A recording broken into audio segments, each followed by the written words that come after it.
প্রতিটা দিন সুন্দরভাবে যখন আমরা কাটাতে পারি তখন মনে হয় যেন ওই দিনের একটা সার্থকতা এসে যায়। পুরুষ মহিলা বয়োবৃদ্ধ ছোট বড় সবারই যেন পরবর্তী দিনের জন্য একটা প্ল্যানিং থাকে, যদিও কেউ জানে না কালকের দিনটা আমার কেমন যাবে। তারপরও এই অনিশ্চিতের মধ্যে আমাদের জার্নিটা। আসসালামু আলাইকুম দর্শকগণ, রুচির রাজু চ্যানেলে আপনাদের সবাইকে স্বাগতম। আশা করছি যে যেখানে হতে ভিডিওটি দেখছেন ভালো আছেন, সুস্থ আছেন।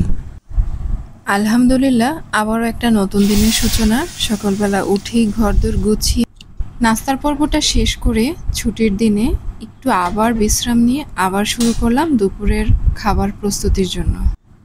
আমার ব্লগগুলো শেয়ার করা হয় সাধারণত কোনো ছুটির দিনেরই।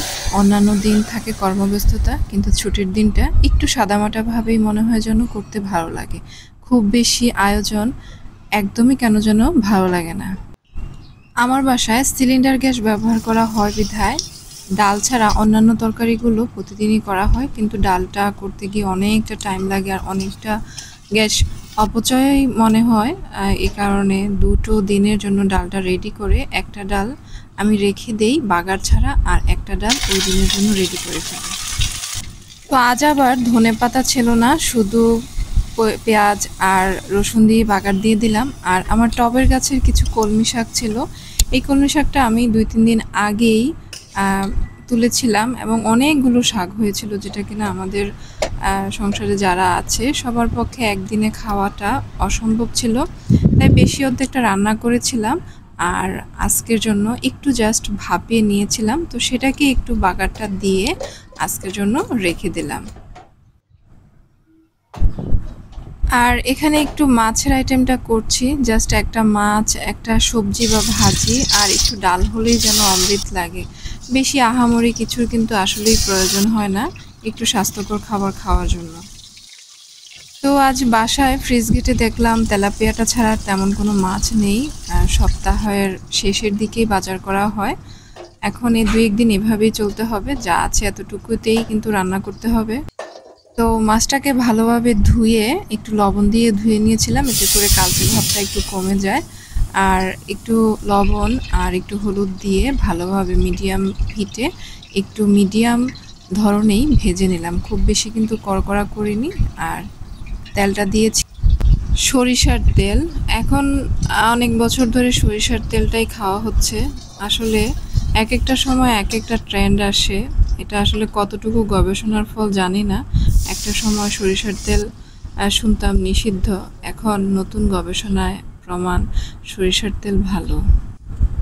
ভালো না ঠিক, সয়াবিন তেল বাজারে যেটা পাওয়া যায় তার থেকে হয়তোবা সরিষার তেলটা অথেন্টিকভাবে তৈরি করা হয়, কাছে থেকেই তেলটা রেডি করা যায়, ওই সেন্সে ভালো আর কি। তো জানি না এখন যে ট্রেন্ডটা তৈরি হলো, সবাই একাধারেই সরিষার তেলটাই ব্যবহার করছে, সয়াবিন তেল বা সয়াবিন তেলের ভেজালের কারণে বা অন্যান্য হাতের নাগালের বাইরে যে তেলগুলো আছে এফোর্ড না হওয়ার কারণে। আবার আসলে জানি না আগামী 10-15 বছর পর আবার সরিষার তেলের কোন নেগেটিভ সাইড প্রকাশ পাবে, আবার আরেকটা ট্রেন্ড আসবে এটা অ্যাভয়েড করার জন্য। আসলে সেটা সময়ের উপরই ছেড়ে দিলাম। তো আজ রান্না করছি তেলাপিয়া মাছ দিয়ে ছড়া। এখানে 600 গ্রামের মতো নিয়েছি। তো ছড়াগুলোকে ভালোভাবে ছুলে 2 টুকরা বা 3 টুকরা স্ট্যান্ডার্ডভাবে সবগুলো যাতে একসাথে সিদ্ধ হয় এরকমভাবে কেটে নিলাম। অনেকে আছে ছড়া বা কচু লতি এই ধরনের জিনিসগুলো একটু ভাপিয়ে ফেলে দেয়। আমার কাছে মনে হয় যে এই কচুগুলি বা ছড়াগুলি ধরে গলায় ধরে, সেগুলো ভালোভাবেই ধরে, আসলে ভাপানোর কোনো দরকার নেই। তো আমি করি কি, একটু তুলনামূলক রসুনটা একটু বেশি দেই, হয়তোবা সেখানে জিরার গুঁড়াটা একটু কম দেই। এভাবে করে একটু ব্যালেন্স করে নিই যাতে করে রসুনটা কভার করতে পারে গলা চুলকানোর জিনিসটা। তবে আরেকটা কাজ যেটা করি, যখন তরকারিতে আমরা পানিটা এক্সট্রা দেই তখন সেই পানিটা একদম টকবগে গরম পানিটা ব্যবহার করি, এতে করে মনে হয় কিছুটা কমে। আমার কাছে মনে হয়, কার কাছে কি মনে হয় তা জানি না। তো এভাবে একটু সিম্পলি রান্না করে নিলাম, কারণ বন্ধের দিনগুলোতে রান্নার পাশাপাশি ঘর গোছানোর অনেক কাজ থাকে, সারা সপ্তাহের প্রিপারেশন থাকে। আর যারা আমার ভিডিওগুলো নিয়মিত দেখেন তারা জানেন একটা ছোট্ট ঘুঘু পাখি 15-20 দিন আগে পেয়েছিলাম। জাস্ট এটাকে মায়া থেকে বাসায় নিয়ে এসেছিলাম। এটাকে আর্টিফিশিয়াল কিছু খাবার আছে সেগুলো খাইয়ে মাশাআল্লাহ অনেকটাই এখন